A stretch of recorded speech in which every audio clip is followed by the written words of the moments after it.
Hi, everybody. Today is Tuesday, September 2nd, 2025, and our friend Colonel Wilkerson is back with us. Welcome back, Larry. Good to be with you, Nima. Please subscribe and hit the like button before starting this because we can reach more people. And Larry, let me start with the summit, the SCO summit, in which we saw India getting closer to Russia and China. And how did you find it, the atmosphere of the summit? I think this is an indicator, probably one of the most powerful one we've seen in an instant, as it were, of what I've been talking about, where power's moving inexorably toward the east. I read an essay this morning that a gentleman had written, Russian, I believe, and he encapsulated almost everything I've been saying in a very short space, maybe 2 or 3 pages. And then Ray McGovern came back and said, but this is all pre-summit, not post-summit, meaning Alaska. And so I had to go back and say, sorry, gentlemen, I know the original author of the article understands this. This doesn't have anything to do with pre or post-summit. This is reality. And of course, his major point is we're already engaged in World War III. We have several theaters of that war ongoing right now, the most prominent of which are Ukraine and the one that's going to open up very soon in Iran. And all of us who've been talking about Iran, who know Iran a little bit more, and a lot, realize that Netanyahu has no choice. He is going to war with Iran. And so that's going to open up again. And then you could consider what's happening in Gaza and elsewhere in the area as another theater of this war already ongoing, because Israel is not going to be content. This is an age-old Zionist wish that is now coming true. They realize Netanyahu, Smotrich, Ben-Gvir, and a host of others realize they will never have another opportunity like this. You know, Nima, they tried this in 1956. That's what Britain and France and Israel's invasion of the Suez Canal area was all about. Eisenhower smelled it out and put a stop to it. They haven't had a chance since to go whole hog. The 67 war was close. The 73 war was closer. But then Carter stepped in and Sadat stepped in, and that sort of put a break on it. And then you had a sort of peace party in Israel, Labor Party, a liberal party, if you will. But that was all a facade, really. The Likud, the supreme Zionists, were always lurking in the background. They've been there since 1948. God forbid, Ben Gurion was one of them. And so now this is it. They've made more progress than they've ever made before. They kill more people than they've ever killed before. They've destroyed more of their, quote, enemies, unquote, than they've ever killed before. They are not going to stop. They're not going to stop until they have established what the Zionist plan is for a greater Israel. That's Lebanon. That's Syria. That's part of Iraq. That's Jordan. That's part of Egypt. It might even be part of East Africa. That's their ultimate plan. You can't stop. So it is very much a theater in this war, too. So you've got that. You've got the potential theater with Iran, which I think will develop because that's part of the plan, too. And then you've got Ukraine and North, and all the way to the Arctic, because it's brewing there. This latest report that came out about the Arctic and about the continental shelf in particular, and who has the most accessible and readily available continental shelf? Russia. And how much methane and oil is there prospectively? It matches almost the Caspian Sea and the bottom of the sea, where there's 100 years, according to some oil experts, of oil that could fuel all of Central Asia, including China. So the war's already on. The war is on. The theaters are ongoing. They're open. They're hot. They're featuring people dying every day. And we're all sitting around wondering where this is all going to go. And this gentleman in this article says, and I think he's right, it's going to world war. It's going to world war because you are not going to be able, the empire, the American empire, let's be explicit. The American empire in its dying days is not going to be able to arrest this inexorable, inevitable shift of major economic, military, financial, cultural, informational, intelligence, you name it, power from the west to the east. And that SCO summit, as it were, was a perfect example of what I'm talking about. How many people did you have at that summit in just 3 leaders? Just think about it. How much power did you have at that summit? How much money did you have at that summit? Just in 3 leaders. In India and China alone, you have 2+ billion people. And now we know there are probably 65 to 66 countries that are all kind of looking around as to whether or not they shouldn't have something like the group that China and India and Russia, the BRICS, and other things like that. Yeah, SCO summit, like SCO. Yeah, this is the future. This is not the past. This is the future. The past is Washington, D.C., and increasingly, because of their stupidity, Brussels, Paris, Berlin, and other European capitals, and certainly the EU. Certainly the EU, which is stuck in the mud so badly that I don't think even if they got rid of the leadership tomorrow morning, they'd be able to get out of that mud. Yeah. I don't know if you saw Donald Trump tweeting this, and he's saying that literally he's after saying that India is doing this and doing that, he said it's too late for India to come back. What does that mean, that it's too late for India? India is not coming back. India knows what, I really believe that they know what they're doing with Russia and China. They know what they want from Russia, from China. They're in the process of improving the relationship between the two nations. I don't know if you saw last week we had an article on Politico. It says that in the next 5 years, one of the wars that they were somehow afraid of, or they were somehow mentioning in that article, says the escalation would come between China and India. I don't see that coming. I don't see that analysis based on any sort of reality. It's not in either country's interest. Even the occasional flare-ups between China and India over the border or over who's closest or not close to Pakistan or whatever it might be were just that. They were brush fire conflicts. They were never the kind of conflict, and I had to monitor them both as a military professional and then as a State Department policy planner. They never were the kind of conflict that you would think, for example, between India and Pakistan, that might go to an actual nuclear conflict.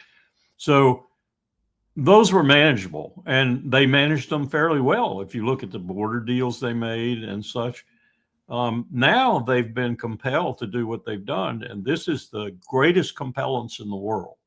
When someone is threatening you in a near and certainly potentially existential way, and threatening with nuclear weapons. And that's ultimately what lies behind our biggest threat. And that's one reason the Europeans don't want to back away from us too rapidly. Their nuclear stockpiles are a pittance. When you get to that point and you force these people together in the way that they have been forced together, and the way that this SCO summit, if you will, was indicative of, you've lost.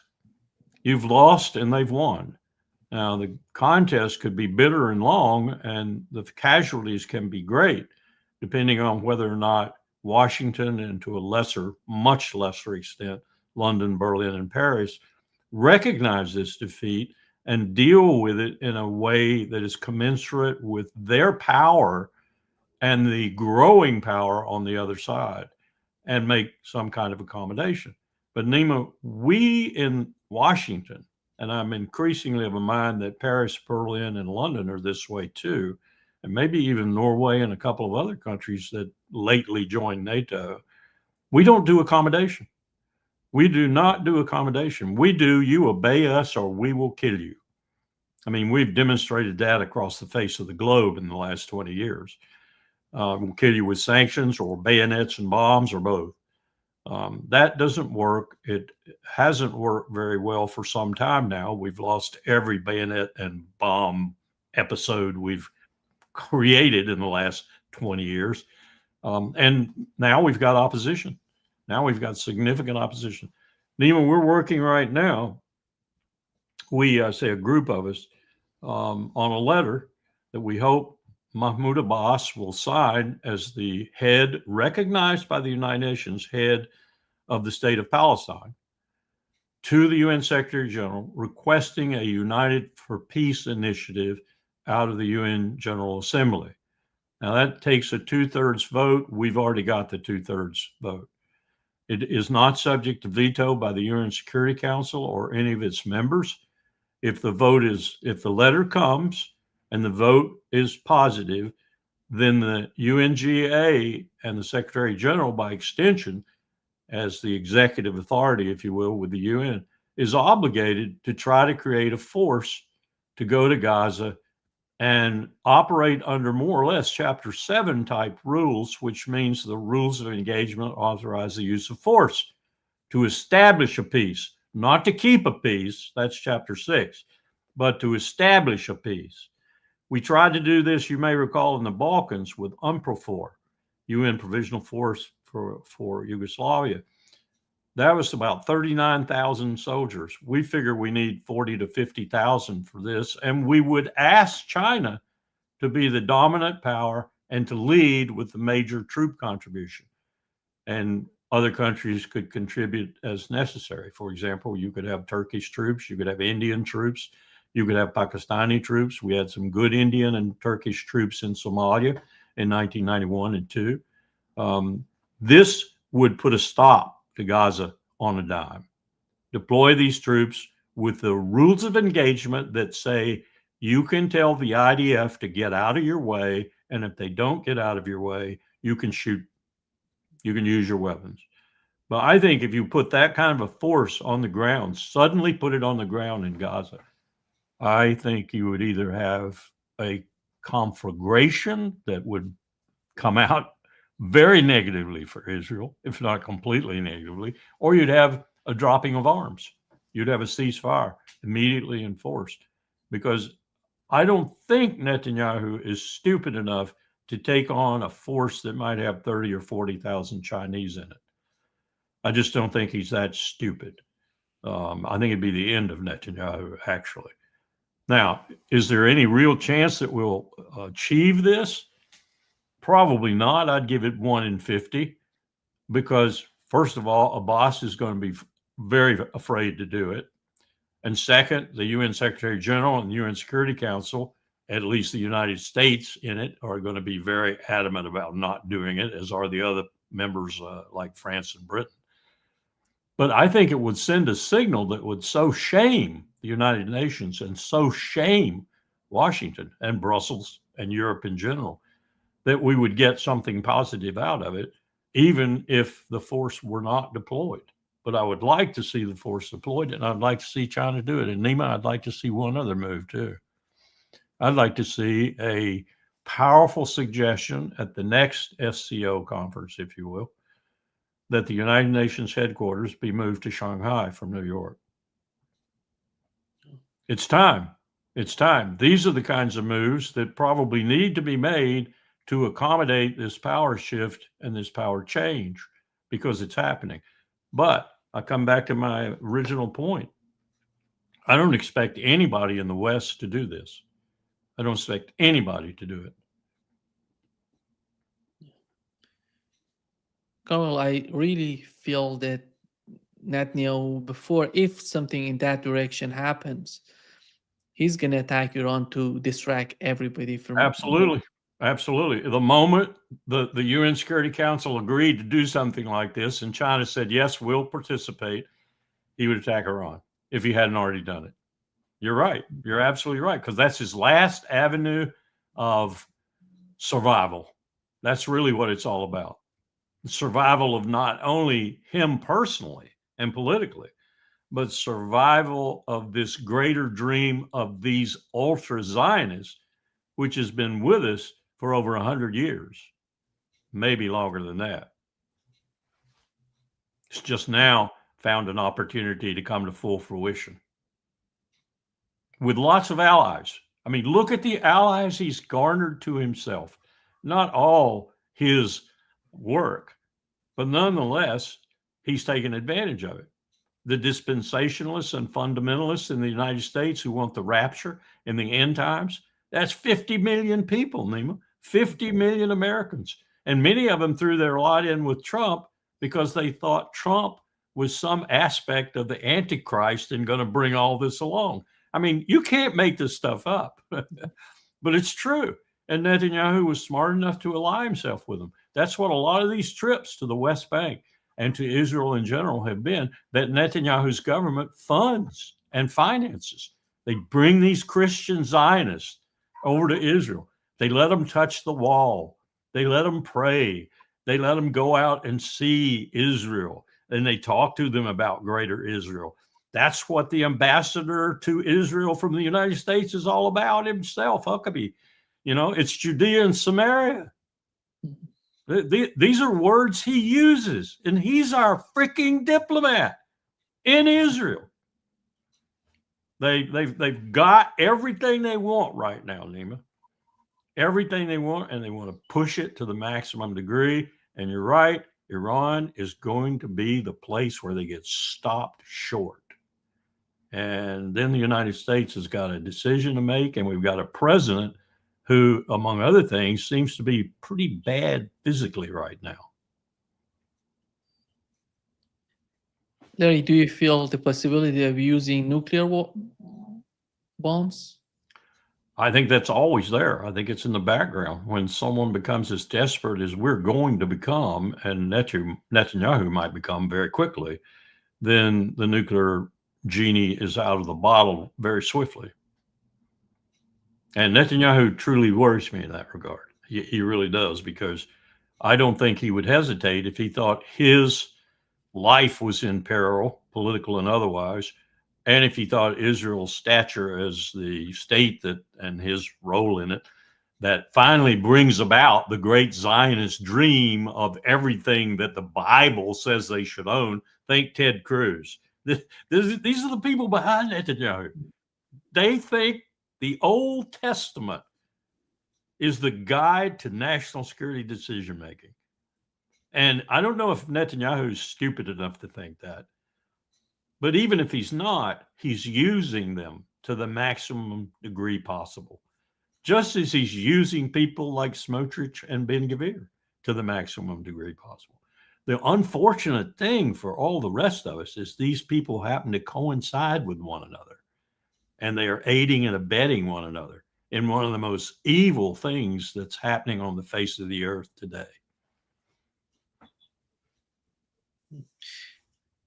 Larry, it's somehow amazing looking at the Trump administration, starting with the teasing Greenland, Canada, Mexico, and coming right now to the southern part, to Brazil and Venezuela. Did you see that the United States offers a 15 million reward for information leading to the arrest of Venezuela's defense minister? Yep. And his name is 50 million for Maduro. What is that? This is the defense minister of a country. What kind of information are you seeking for? Well, I hesitate to go this far, but I won't at all. I think when you go insane, then you can look for, and that's really an adjective that describes Washington today, domestically and foreign.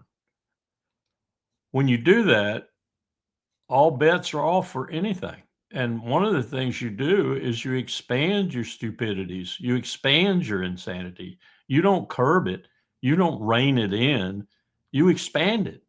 It excites you when you do that. And that in particular, look at Hegseth and what he's doing with women in the military and what he's doing with Christian nationalism. This is unparalleled. You know, I spent roughly maybe 10 years of my life of a 31-year military career and 40 years in government, I spent maybe 10 up close and personal with the Pentagon in one way or another. I've never seen anything like this. Prayer meetings in the Pentagon, prayer meetings that if you do not come to, you get punished. You actually get punished. Prayer meetings all over the military people talking about things like the end times and the rapture and other ecumenical and what do you call these things now? We call them fundamentalists, but they're dispensationalists, I guess. It's the Great Awakening, whatever. And we've got all these nuts running around, putting Robert E. Lee's statue back up, putting his painting or statue or whatever it is at West Point back in, putting the Isaiah painting back in the Merchant Marine Academy, doing all the things that they're doing, and bringing, I don't know if you've been following this, but bringing this pastor who thinks that women are only good for having babies, that women should have never gotten the right to vote and certainly shouldn't be serving in uniform in the United States military. This is Pete Hegseth's pastor. And this is the kind of stuff that he's promulgating at these prayer meetings in the Pentagon. He's even introducing this pastor to these meetings. Did you ever think you'd hear anybody in the early part of the 21st century, hell, we're a quarter of the way through it now, talking about taking the vote away from women? That's almost prehistoric. I mean, in the sense of all the effort and energy that went in to do that and the rectitude that went into doing that. How do you think the women in the military feel now in the U.S.? Give you 3 guesses, and the first 2 don't count. We're making a mess, Nima. We're making a mess everywhere we can, domestically, internationally. We're making a mess. And people keep saying, oh, wait for Trump. Wait for Trump. He's the great peacemaker. You know, well, guilty as charged. I kept desperately hoping, particularly with the Alaska summit, I kept desperately hoping that this man would find something somewhere and strike go. He's as bad as any of them himself. He propagates this nonsense, this stupidity, this insanity. And what a time to be doing that when we need a leader who is really, really mature, knows what he's doing or she's doing, is good at that, and understands this change of power structure in the world and moves to accommodate it and deal with it rather than to fight it and die. Because that's what fighting it means. It means dying. But horribly, it means lots of other people in the world who don't need to die, dying too because of your wrath. And that's what we're becoming. We're becoming the world's ogre. I don't know if you saw this map, Larry. It shows the pipeline going from Russia to China, the power of Siberia, and the second line is coming, going to Mongolia and then to China. They look at Europe. Look at what Europe did to itself during the war in Ukraine. Look at what they're doing right now as we talk. What's happening in the SCO summit. But it's revivable. The pipeline structure is revivable. Nima, several years ago, I guess probably 30 years ago now, 25, something like that, I went to New York with Powell when he was chairman of the Joint Chiefs of Staff, and we went to what was billed as one of ExxonMobil's, or I suppose it was probably a consortium of oil companies, command center.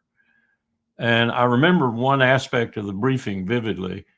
A gentleman who was a fairly competent briefer, but had the details at his beck and call about pipelines and such. He pointed at one particular map that was like the one you just showed, except it was a global map with 4 sections. And what he said, in accordance with that map, he said, what you're looking at, gentlemen, is pipelines pumping and their capacities, pipelines under construction and their cost, and of course, you're looking at where they are, pipelines projected and their projected cost, and you're looking at the future of world warfare. You just ended it up that way. And, I'm sitting there thinking, I just come from Pacific Command where I was basically a strategist. He's absolutely right. You're looking at all the energy sinews on the globe. You're looking at the veins and the arteries of the world's economies. And there they are. And there they're going to be. And that's their cost. And that's who's going to benefit. And that's who's not going to benefit. And a lot of this is, of course, the pipelines run across these lands that get transshipment fees. So it's a good deal for the countries that the pipelines traverse also. And that was up there in the data stream.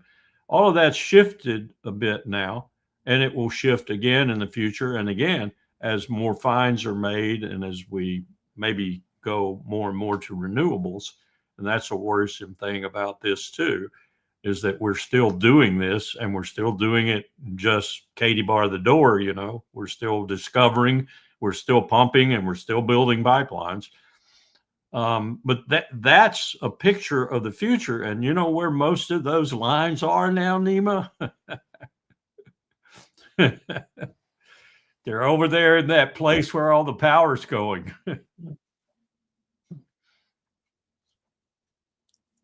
Or they're coming out of there and going into us to give us our lifeline, particularly Europe.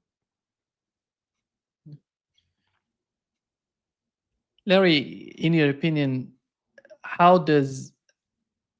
if you were to assume the feeling of Donald Trump right now in the aftermath of the summit, do you think they really care about what's going on? Nima, I think you're giving him credit that I would not any longer give him. I don't think he has the capacity to grasp what's going on. Nor do I think there are any real talented cabinet officers around him or sub-cabinet officers. Sometimes they're smarter than the cabinet officers, deputy secretaries of state, for example, and such, to tell him. I just don't think he's assembled a great crew for this kind of moment in world history. And he's certainly not a great president for this moment in world history, unless, of course, divine providence is looking down on us and saying, I spite thee, America.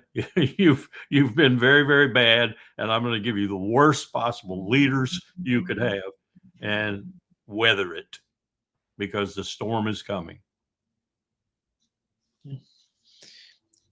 Here is what Putin and Modi told each other during the summit, Larry. We have developed cooperation at various levels. Trade and economic cooperation overall shows positive momentum. Tourist exchanges are developing. We closely coordinate our efforts on the international stage.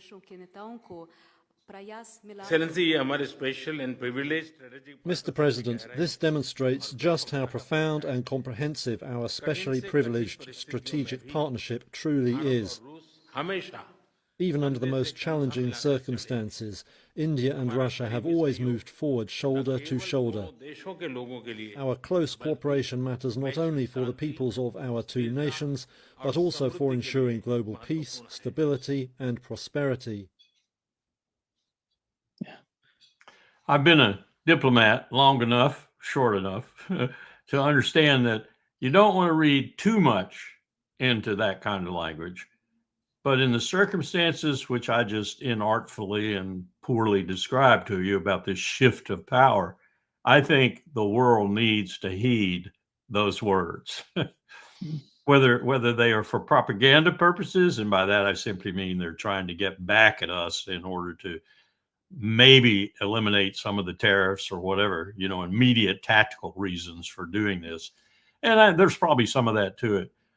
But I think what we're watching is a sea change in the world's way of doing business.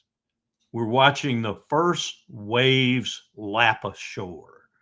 We're watching the first recognition by some fairly talented leaders that they are inheriting the mantle of global leadership. And we're watching them talk about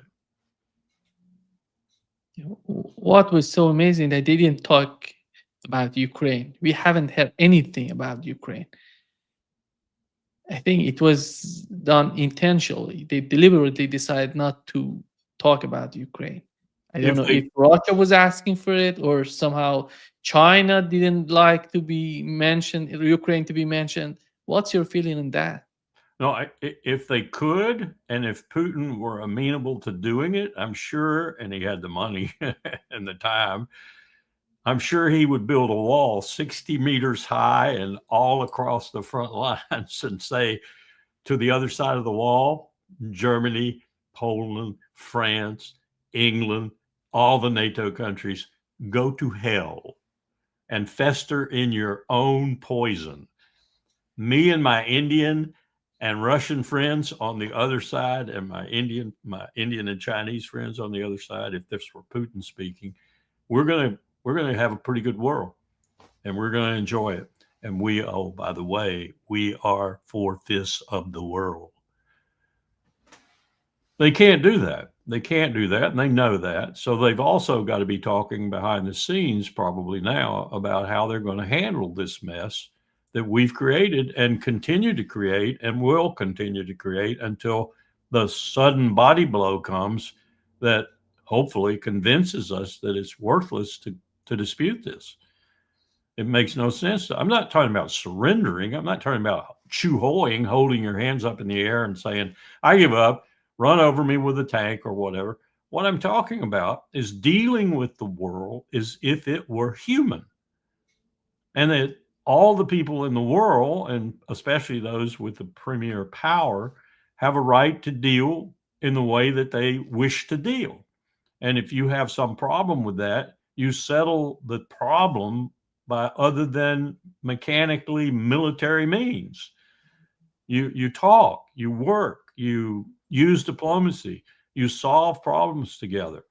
I'm convinced, and I've had a lot of exposure to China, not so much exposure to Russia, but lots of exposure to China. And China is the number one power in the world, Nima. Today, China is the number one power in the world. They don't want this kind of conflict and this kind of friction. They understand, they're human enough to know that there's some of that in the world. You got to deal with it, but you deal with it with diplomacy. You deal with it by talking, and you deal with it by talking in a way that supports your surplus of power as opposed to the deficit of power of the other side. But you recognize that deficit of power because you don't want to hamstring everything that you're talking about. And that's what we're doing all the time now. So it's a different kind of world. We haven't dealt in this. We were really good in the beginning in dealing with this kind of world because we were pipsqueaks. We were pipsqueaks. We had the French, we had the Spanish, we had the British of all people. We had the Russians. We had people surrounding us. They were on the Mississippi. They were in the Northwest. They were in Canada. They were in Mexico. They were everywhere. We had diplomats, and diplomats had to deal with real power surrounding them. Now we became the real power after World War II. And instead of developing the kind of tools that would be necessary to deal with the world when that power somewhat attenuated and others' power grew, which was inevitable. Look at your history books, Donald Trump, Marco Rubio, Bibi Netanyahu. Bibi looks too much at his history book, but it's the Old Testament. The Old Testament, to hell with the Old Testament. It's not a guide for life. Sorry, Bibi, it isn't. You have to come into the world with an appreciation now, United States of America and Europe behind it.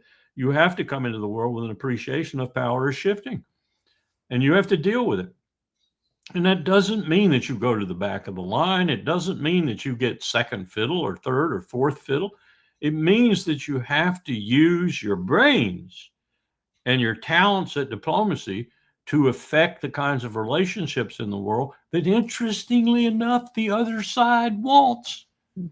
Russia, India, and China, yeah, they can be bastards. Everybody can be. But if you sit down and talk and you work things out, you're a lot better off, especially if you're going to hurl nuclear weapons at one another. You're a lot better off than if you build up the nuclear or the military problems that cause you to go nuclear. And that's what we can't seem to get through our heads. I shouldn't find it all that difficult to believe, because this is what history reads. You know, this is what Mearsheimer talks about all the time, and John is absolutely right. Whether you're talking about rising power, sinking power, and the inevitability of war between them or whatever, the power dynamics of the world, I don't buy all of John's realism theory, because sometimes it takes you straight to hell. But I do buy the fact that you have to deal with reality more or less 90% of the time, or you're going to wind up in a real pig in a poke. And that's what we're doing right now. We're being idiots. We're being insane. We're being stupid, and we're led by increasingly stupid people. In all three branches of government, we have stupid people.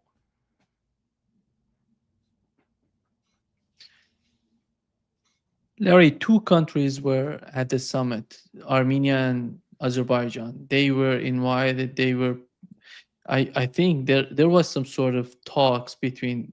Purposefully invited. Yeah, purposefully, exactly. Because it's not about just Russia and Iran. It's about China and the Belt and Road Initiative as well. Right. And Iran talked with, from what we've learned, from what we've seen in the summit, Iran talked with Turkey and warning them what's going on in Azerbaijan. And it seems the same goes to Armenia. I don't know what would be the China's policy when they see what's going on with these two countries. Well, when you get this kind of pipsqueak country, and I use that term purposefully, trying to muck in big people's affairs, you have to teach them, you know, every now and then you have to smack them upside the head and teach them. I don't mean you have to go in and create a genocide or kill them or whatever, like the Israelis seem to think is the solution for everything. But you do have to teach them in ways that they learn, and they learn quickly, so as not to cause any real problems, that they have to adhere to a certain set of rules. And those rules are more or less going to be dictated by the supreme powers in the world. This is another realism tenet. You have to deal with power as power is. That doesn't mean you have to be the Melian dialogue power brokers. That is to say, I'm going to kill everybody on your island because you objected to my being here. And maybe after I kill everybody, including your women and children, you won't object anymore. You think that's one way of dealing with it. But that's not the way the world should be run into the future, primarily because we're all going to die from the climate crisis or nuclear weapons or both. And so that kind of old school way of doing business, particularly the Melian dialogue or Gaza today, has got to go. It's got to go. We have to cooperate. We have to collaborate. We have to live fundamentally in harmony and comity if that's possible. And when it's not, then the bigger powers amongst us must smack the little guys and keep them in line. I'm lecturing you on something that the world has done for 5,000 years very imperfectly, and now, because of the existential threats confronting us, needs to do it a little more perfectly. It will never do it perfectly, but it needs to do it with a real sense of the principles of the relations of nations and what those principles stand for. And the best things they stand for are collaboration, cooperation, and comity, harmony. You don't do that with vast militaries. That's one of the things we should do. All of us should do, Nima. We should all make significant reductions in this horrendous military apparatus that we've set up, which feeds such a complex of warmongers that it's hard for leaders to even deal with them in terms of not letting them start a new war, not letting them profit off existing wars and therefore extend them. That's a lot of what Ukraine is about, is profiteers, war profiteers making money. And who's the most in the world at that? All you have to do is look at the statistics. The American empire. the number one death merchant on the face of the earth. Donald Trump revels in it. He loves selling billions and billions of dollars of arms to other countries. This is nonsense. This is not the way we should be facing the rest of the 21st century if we want to make it into the 22nd century. It's just not the way we should be doing business. And the worst violator of the proper way to do business in the world today is the American empire. There is no longer any question about that. Gaza has put the seal of doom on that. It is absolutely the case. If we can support Gaza, if we can fund Gaza, if we can do what Israel is doing in Gaza as our wishes, because that's what I think we're doing. It's Israel's wishes too, of course, but we're having them do it for us. Otherwise, we wouldn't be backing them. We're guilty. We're guilty. And that's not the way the world should be run. That's the reason I think it would be tremendously impactful if China were to suddenly stand up and say to the UN Secretary General, under that U.S. United for Peace initiative that Mahmoud Abbas just asked for, we'll throw in 60,000 troops and we'll pay for the operation. And we'll provide the logistics, the ships and other things, because they don't have the air bridge that we do, the ships and so forth necessary to get the other troops that are contributory to the place. And by the way, we can use the Suez Canal because the Houthis won't bother us. The Houthis would probably get on board the Chinese ships and come on with them and be troops in the peacekeeping force.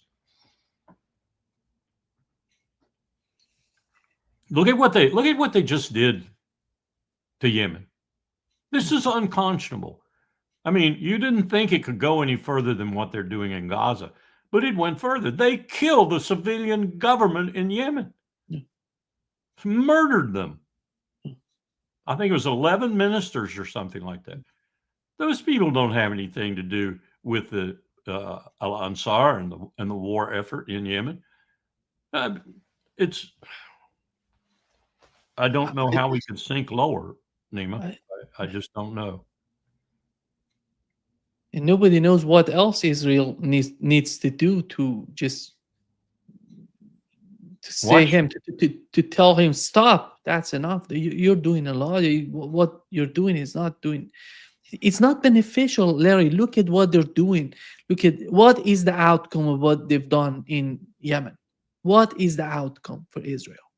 I don't understand it. Rage. It's all I can say is it's Zionist rage. It's the kind of rage that Ben-Gvir shows when he gets angry. And I've seen videos of him angry. I've never seen him personally, but about, for example, not being able to, when he advances his wish to build on top of the mount, and he gets told no. That's a step too far. Right now, that's a step too far. But you better believe that as soon as they have gotten rid of the Palestinians en masse, they will take over that, third or fourth holiest site in Islam and desecrate it in terms of the Muslims by building the temple there, rebuilding the temple there, or whatever it is they want to do. You cannot make this up. Hollywood could not make a movie about this and have anyone believe it that would be stranger than what is actually happening, or more hideous than what is actually happening. We have unleashed the devil. We've unleashed the Antichrist, to put it in these Christians' terms, and we've unleashed him in the former Holy Land. And he is Bibi Netanyahu. Now, there are many people in this country.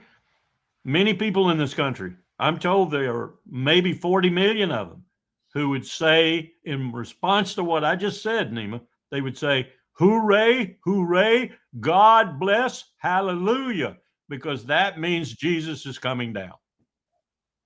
And that's why they support the Zionists in Israel. They have no real joy with them, other than the fact that they think they're preparing the ground for Jesus to descend to earth with a flaming sword, kill all the unbelievers, and establish his 1,000-year kingdom And in the process, some of them believe they will be raptured up to his side. You can't make this stuff up. When I look, Larry, at India, China, and Russia, I see countries, even Iran, I see rational behavior. They know what they need, they know what's their weakness, and how they can make themselves stronger than before. India, is their economy is so important, is their security, is the future for the country. That's why they're choosing to go to improve the relationship between itself and Russia. The same goes to China. Iran is doing the same, in my opinion. But the problem with the mindset in Washington, that they don't see that they need other countries. Even with Europe, the way that they're behaving toward Europe, it's something like, no, we don't need any more Europe. We don't need Russia. We don't need China. We can be. This is the problem. If you want to save dollar, if you want to save the economy of the United States, you have to communicate with other countries. Exactly. You cannot isolate yourself and say, I don't need anybody. Biden, if you remember Biden in the latest interviews he had, said, we are the United States of America. We are indispensable. We are exceptional. And I thought that Donald Trump would be somehow different, because he was talking differently before being elected. He said, why we do need Iran and Russia to be our enemies. Yeah. It's a mystery to me. I don't know how to interpret the man. I've given up trying to interpret him. But one of the things you just said, when we were doing the simulations of climate change, one of the things we looked at really hard with NOAA and NASA computer models and such was what happens when you get this shift in temperate zones, essentially because, and this is an oversimplification, but the global south is heating up, drying up, and becoming unsustainable of human life. And the north is becoming somewhat affected, but the effects initially, while some of them are negative, like too much rain and too much flooding, basically what they're doing is creating a more hospitable region for food, for life and such, for a short period of time, maybe a half a century. You're actually raising wheat and corn and pigs and chickens in Manitoba, for example, because the heat is moving up into the Canadian provinces. Now, this discounts other things that might be happening to the weather, like, for example, the current that flows up by the United Kingdom going down into the ocean again and coming back up and being hot again, and London turning into Moscow, looking more like Moscow than London. But basically what that did was it made the northern tier countries suddenly become very jealous of what they had. And so they began manning their borders with machine guns and troops. Where have we heard of that already? And they began shooting people because these people coming from the global south, who were coming from desertified and no food, no water. Well, one of the reasons that India has some empathy for this, and the reason China has some empathy for this, is because they have contact. They have a part of the global south, if you will, and they are going to get real impacts from things like the Himalayan glaciers running out of water, melting completely, and then there's no water for Pakistan and for eastern or western India. And there's going to be battles over that if we don't work something out. This is coming to bear much earlier, I think, than we predicted in terms of the way the North looks at the South and deals with the South, particularly in the Western Hemisphere. Europe's got this problem massively with immigration. Some of this immigration is not just war-produced immigration, it's global South climate change-produced immigration. No one wants to admit that. certainly not the CEOs of Total and Royal Dutch Shell and ExxonMobil, who are responsible for all this and might be sued ultimately, just like the cigarette industry was. They don't want to admit that. We don't want to admit that. Our leaders don't want to admit that. That's why immigration is happening. And it isn't going to taper off. It's going to get worse and worse and worse. Well, China and Russia and India, I think, recognize that much better than we do for various reasons. But they're trying to create cross currents in that situation with the base road initiatives, central, northern, and southern. They're trying to create cross currents that not only handle the shift of power I've been talking about, but also handle the fact that we're going to have different places on the globe that we can't live. And we're going to have to adapt the globe to that situation, because it's looking like we are not going to meet anywhere near our temperature goals. And so we're going to get to the point where we have to accommodate much more human life in that strata in the center that's still temperate, so to speak, still able to be farmed, still able to support enough water and so forth for people to live. That's going to happen if we don't make our goals, and it doesn't look anything like we're going to. So I take China and now India, and China can instruct India in a lot of this, Russia, I take them as being the three powers that recognize enough of this right now to where they're taking some precautions. They're doing some things that are going to enable more people to survive. And you can say, okay, China wants more people to sell its products to.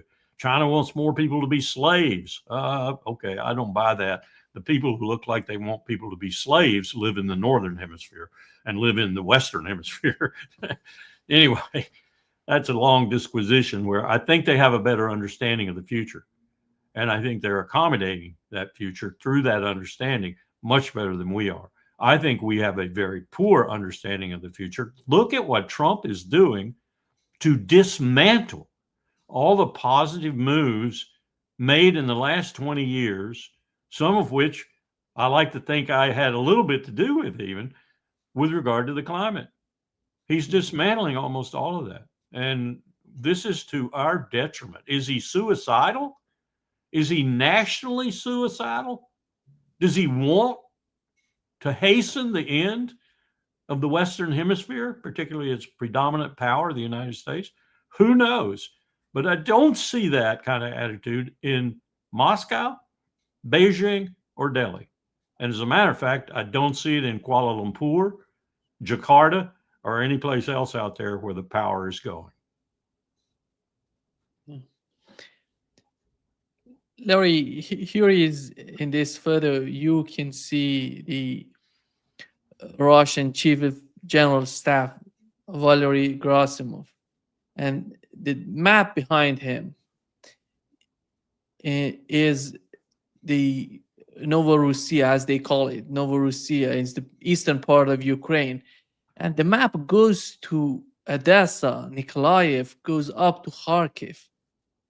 And how do you see the battlefield in Ukraine? How do you see the future of eastern part of Ukraine? Do you think Russia is considered, in this map, they're not considering any sort of buffer zone. The region is totally part of Russia. And the region includes Odessa, Nikolaev, going up to Kharkov. How do you, what's your take on this? I see that as the result of our intransigence and our lackeys' intransigence, Volodymyr Zelensky, and our compatriots in Europe and in Brussels in particular. I see that as a result of that. This is not what was inked in Istanbul. When was it, February 22?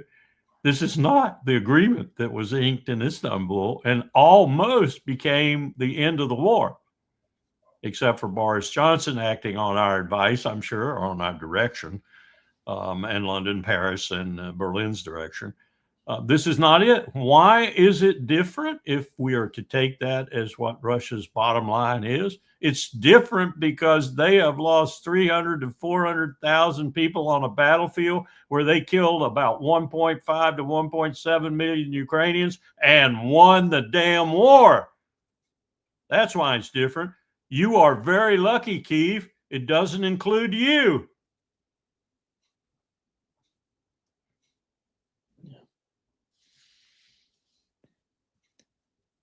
I think, Larry, India, in the aftermath of this summit, we can consider India much closer to China than before, because after several years, I think after 7 years, 8 years, Modi going to the Prime Minister of India going to China for a summit. This is not something to be ignored. But they didn't just do this, Nima. I mean, it seems like that maybe, but they've been working on this. They have. Moscow and Delhi have been working on this for some time.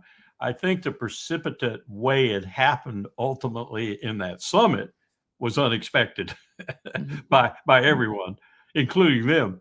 But it was time, they felt.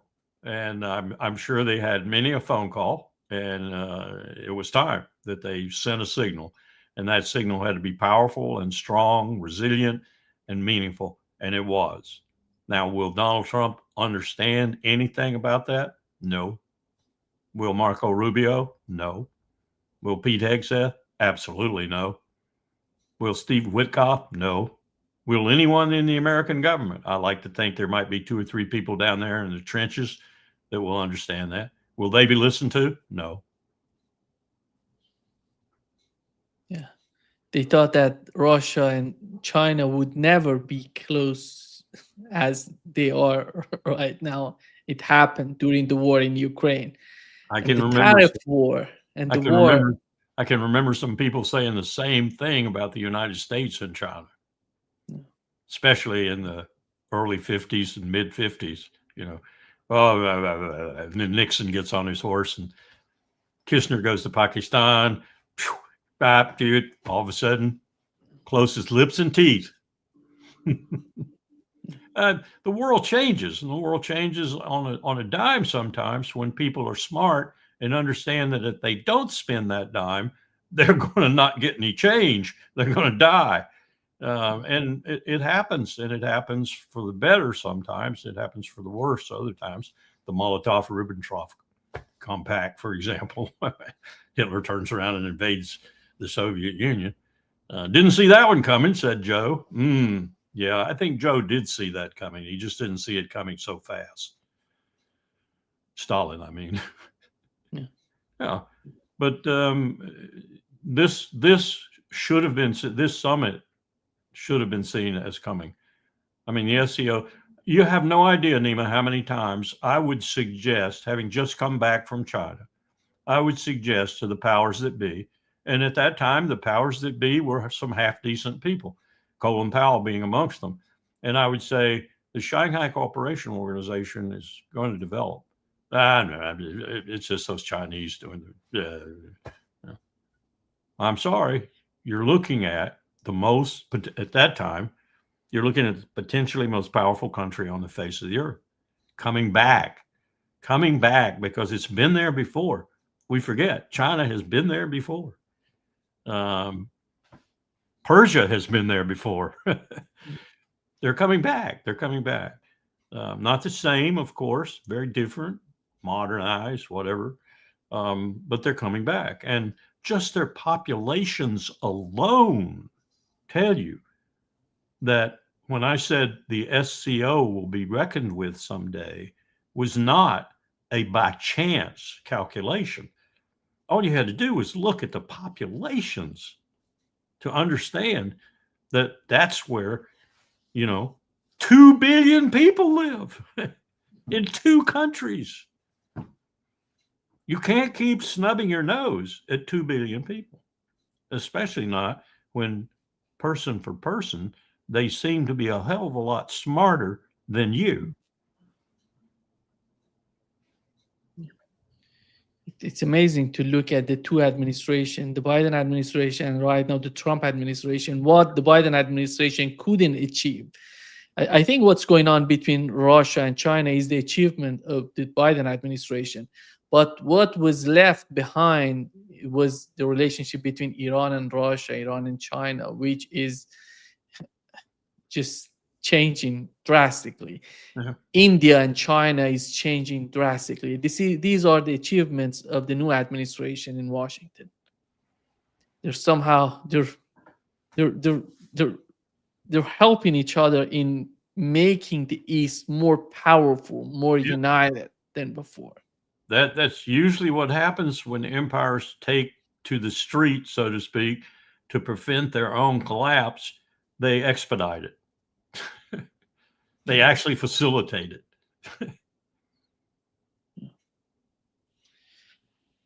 Thank you so much, Larry, for being with us today.